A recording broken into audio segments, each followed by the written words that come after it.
आपल्या देशामध्ये कचरा विघटनाचा प्रश्न सातत्यानं चर्चिला जातो।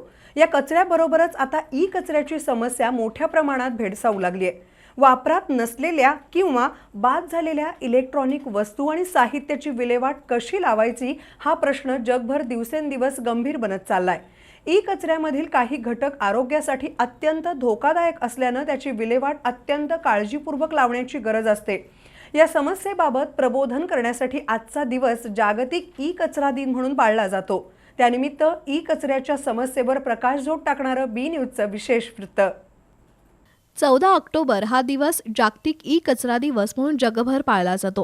दैनंदिन जीवनामध्ये तयार होणाऱ्या कचऱ्याची निर्गत कशी करायची ही समस्या देशापुढील डोकेदुखी बनत चालली आहे। त्यातच आता इलेक्ट्रॉनिक कचरा म्हणजे ई कचऱ्याची भर पडली आहे।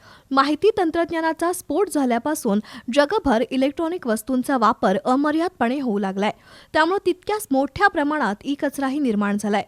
कॉम्प्युटरचे मॉनिटर, कीबोर्ड, माऊस, मोबाईलचे खराब झालेले सुटे भाग, बंद पडलेली इलेक्ट्रॉनिक उपकरणं ही ई कचरा या प्रकारात मोडतात। टेलिव्हिजन, इलेक्ट्रॉनिक खेळणी, क्षमता संपलेले सेल अशा अनेक वस्तूंद्वारे देशात सुमारे 5 लाख टन ई कचरा दरवर्षी तयार होतो।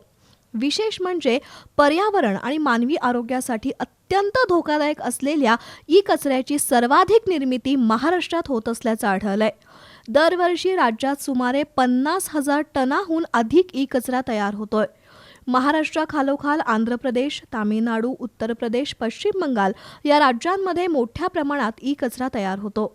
ई कचरा निर्मितीत सर्वाधिक वाटा असलेल्या शहरांमध्ये राज्यातील मुंबई, नागपूर आणि पुणे या 3 शहरांचा समावेश आहे। मुंबई आणि पुणे परिसरातूनच दरवर्षी सुमारे 20,000 टन ई कचरा गोळा होतो, अशी माहिती केंद्रीय प्रदूषण नियंत्रण मंडळाच्या ताज्या अहवालातून देण्यात आली आहे। गंभीर बाब म्हणजे हा कचरा सामान्य कचऱ्यात मिसळून डम्पिंग ग्राउंडपर्यंत पोहोचतो आणि राज्यातील हजारो टन ई कचरा पारंपरिक भंगारवालेच खरेदी करतात। अशा प्रकारचा कचरा खरेदी करण्यासाठी त्यांना परवानगी नाही आणि वैज्ञानिक पद्धतीने त्याची विल्हेवाट लावण्याची व्यवस्थाही त्यांच्याकडे नाही। ई कचऱ्याच्या विल्हेवाटीचा प्रश्न त्यामुळेच गंभीर वळणावर पोहोचलाय। ई कचऱ्यात असलेल्या पारा, शिसे, कॅडमियम, क्रोमियम, बेरियम आणि ब्लॅक कार्बन अशा धोकादायक पदार्थांमुळे मानवी आरोग्यावर होणाऱ्या दुष्परिणामांविषयी अजूनही जागरूकता नाही। ई कचऱ्यापैकी काही कचऱ्यावर पुनर्प्रक्रिया करता येते, मात्र त्यासाठीची यंत्रणा अनेक राज्यांमध्ये अजून विकसित झालेली नाही।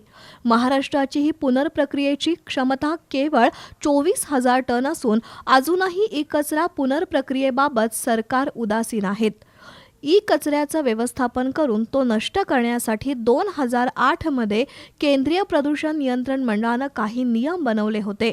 तसंच 2012 सालापासून e waste management and handling act लागू झालाय, पण या कायद्याची अंमलबजावणी आज तागायत प्रभावीपणे झालेली नाही।